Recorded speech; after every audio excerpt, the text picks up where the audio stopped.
Aucune de ces religions a ce que nous on a. Dieu se dévoile à 3 millions de personnes et dit « coucou, c'est moi ». On part en cacahuète, d'accord, il n'y a pas de texte, il n'a pas le droit d'écrire la loi orale, interdit. Il va écrire une œuvre énorme qui s'appelle Beth Yosef, énorme.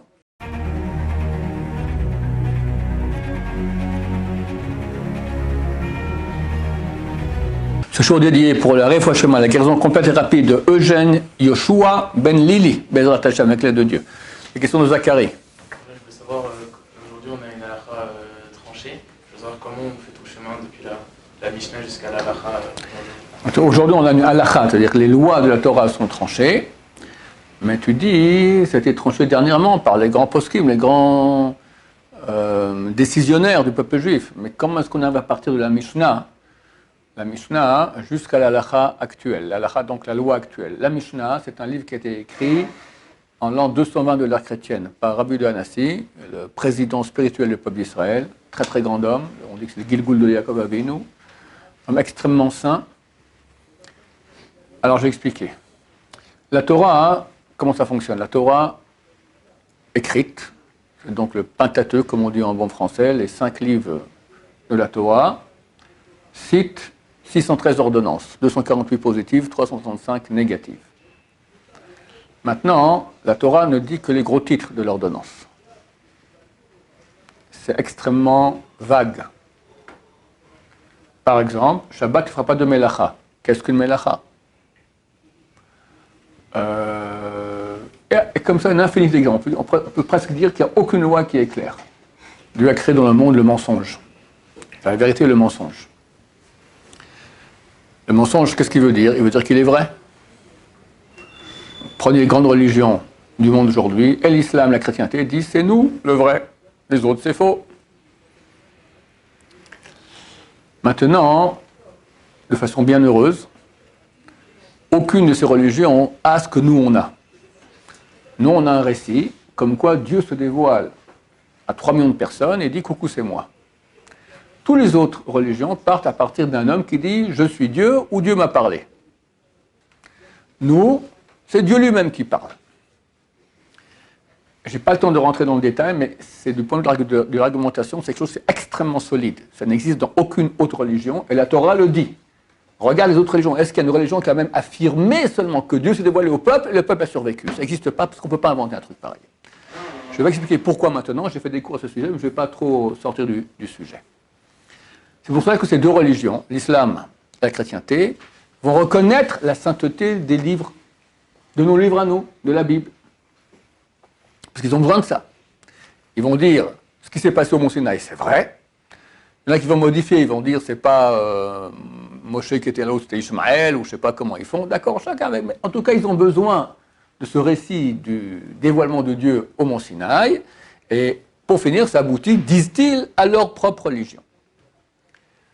Maintenant, comment est-ce qu'on peut montrer que c'est faux? Si Dieu avait donné toutes les lois, très clairement tranchées dans la Torah, ils auraient pu dire, c'est à nous que Dieu les a données, c'est nous la vérité. Pour déjouer cela, qu'est-ce qu'il a fait Dieu? Il a donné les 613 lois de façon extrêmement vague, il a transmis oralement à Moshe Rabbeinu, et Moshe Rabbeinu au sage Israël, le sens de ces mitzvot. Donc on peut venir chez un chrétien et chez un musulman lui dire, regarde, c'est marqué comme ça dans la Torah, qu'est-ce que ça veut dire? Il ne sait pas. Il ne sait pas.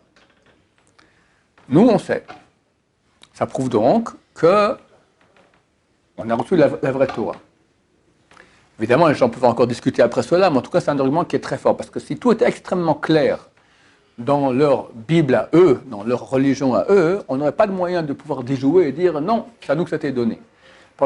Par le fait qu'eux ne peuvent pas expliquer. Alors comment tu reconnais cette Bible et tu n'es pas capable d'expliquer ce qui est écrit? C'est vraiment des bêtises. Vous me direz, bah, ça aurait été très bien si tout le monde pratiquait la Torah. Dieu aurait donné une Torah avec toutes les lois très claires, alors tout le monde sait Shomer Shabbat, tout le monde mangerait kasher, tout le monde, etc. C'est faux, pourquoi? Parce que, qu'est-ce qu'ils auraient fait? Comme ils ont fait aujourd'hui. Et ils auraient dit Shabbat, bien sûr, Shabbat. Ils ont fait pratique Shabbat comme nous, Moukse, Borer, Davar, tout ce qu'il y a interdit, ils auraient pratiqué. Mais c'est marqué comment dans la Torah, Shabbat? C'est marqué le 7e jour, c'est Shabbat. Eux vont dire 7e jour, c'est le vendredi. Et vous dites, non, c'est le dimanche. Et non, non, vous rien compris, c'est le samedi. Qui a raison? Et vu qu'eux auront reçu toutes les lois du Shabbat, il n'y a pas de moyen de leur prouver qu'ils ont tort. Mais par le fait que la loi, on appelle ça la loi orale, n'a pas été mise par écrite, et que la loi écrite est incompréhensible sans la loi orale, c'est une preuve comme quoi ils n'ont rien reçu du tout. Voilà. Maintenant, étant donné que cette loi elle est orale, elle se transmet oralement. Et toutes les lois de la Torah étaient transmises oralement de génération en génération. Et on voit que la Mishnah, les écrits sont très durs là-dessus. Ils disent que celui qui oublie de sa loi orale, il devient passible de mort. Tellement c'était sacro-saint dans le peuple juif qu'il fallait se souvenir de ce qu'on apprenait. Parce que si tu oublies, on part en cacahuète. D'accord? Il n'y a pas de texte. Tu n'as pas le droit d'écrire la loi orale. Interdit. En l'an 200 de l'ère chrétienne, Rabbi Hanassi voit que si on ne va pas mettre par écrit les gros titres de la loi orale, ça va être fichu, tout va s'oublier. Pourquoi? En 220, on est déjà 150 ans après la destruction du Temple. Le peuple d'Israël, ici en Israël, souffre de façon terrible des Romains, des décrets d'interdiction d'étudier la Torah, de pratiquer la Brit Mila, des choses terribles. Le peuple qui est en exil, c'est encore pire. D'accord? En Babylonie, dans tous les pays où le peuple juif est parti en exil, et il voit Rabbi Hanassi qu'il y a un grand risque, à Dieu ne plaise, que la Torah orale s'oublie. Mais d'un autre côté, c'est marqué que c'est interdit d'écrire la loi orale. Alors on trouve un verset qui s'appelle « Et la sot l'Hachem et faire Toratecha ». Quand il y a un moment spécial qui est arrivé pour Hachem, on peut aller contre la Torah. C'est pas vous et moi qui pourrons dire « Allez, maintenant, dans ce cas-là, il y a une côtelette de porc, elle est tellement bonne, pour Hachem, on va l'autoriser ». C'est des grands Torah comme Rabbi Hanassi qui décident de mettre pas toute la loi orale, que les gros titres. Il écrit un livre qui s'appelle la Mishnah. La Mishnah, elle est séparée en 60 livres. D'accord? C'est le Masechet, donc Brachot, après PA, etc. 6 ordres, 6 sujets. Le premier concerne l'agriculture et les bénédictions.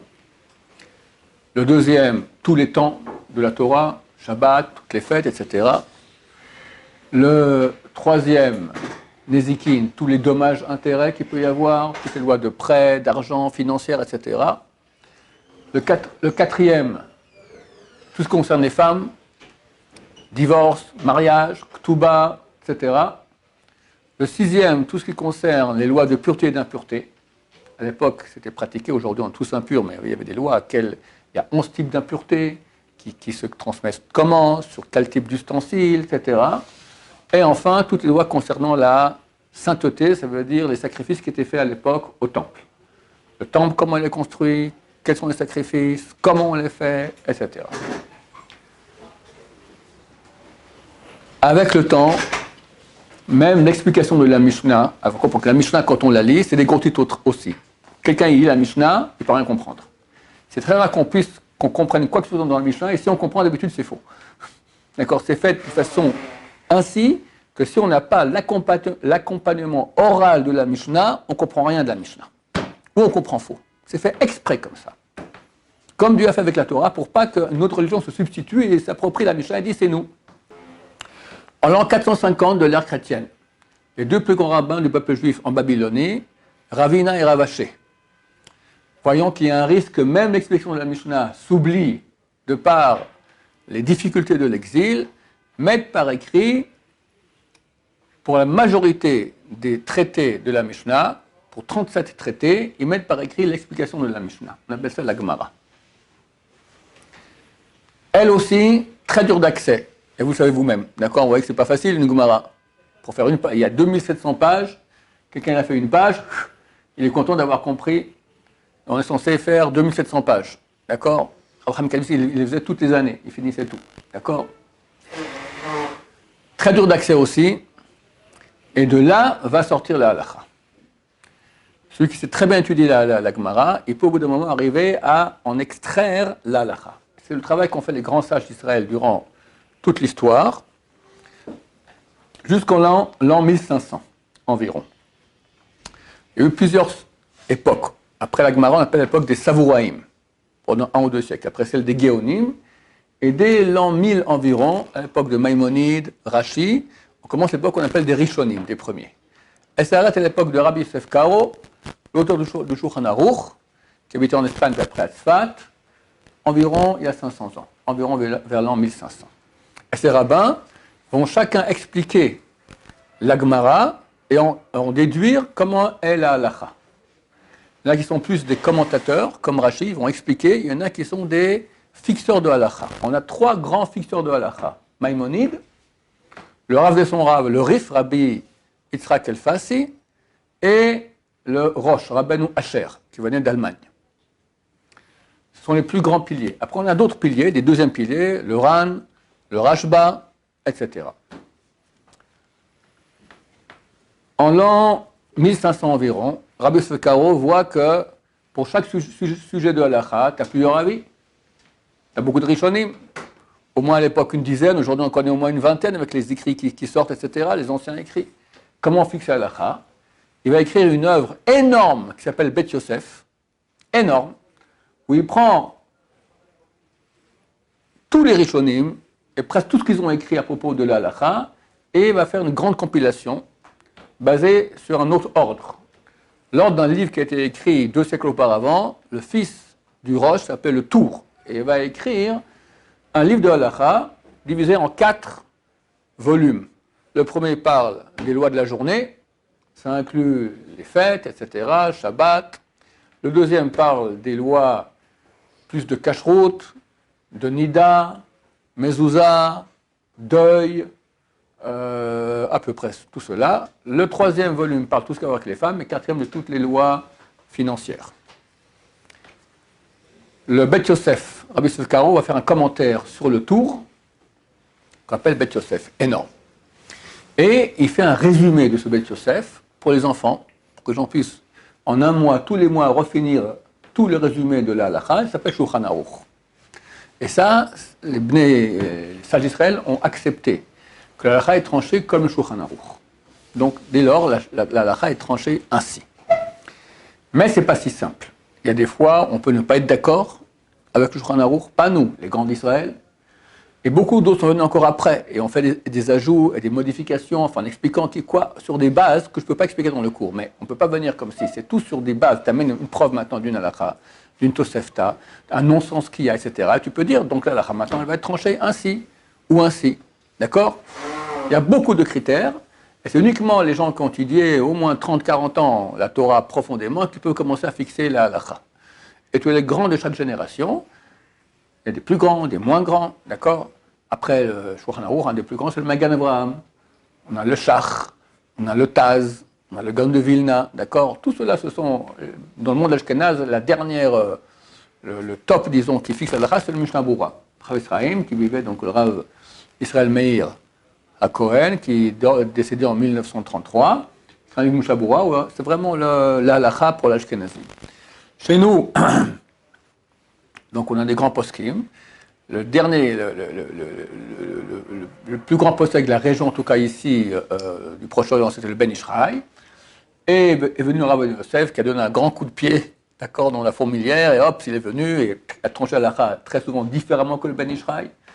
Alors Ben Ishraï est venu en rêve, lui a dit pourquoi tu fixes la halakha différemment que moi? Il a dit mais j'invente, j'amène des preuves, etc. D'accord?